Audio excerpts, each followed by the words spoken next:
जो अपने आप में डूबे हुए बहुत खुश हैं, उदास लोगों की मुश्किल नहीं समझ सकते। ये आंख पोंछ के शेरों पे दाद देते हुए लोग, ये आंख पोंछ के शेरों पे दाद देते हुए लोग हमारी गजलों की मुश्किल नहीं समझ सकते।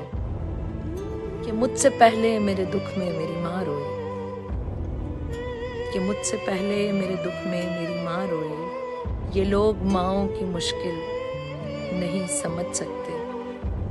जो खो चुकी हैं बहुत देखभाल करने से,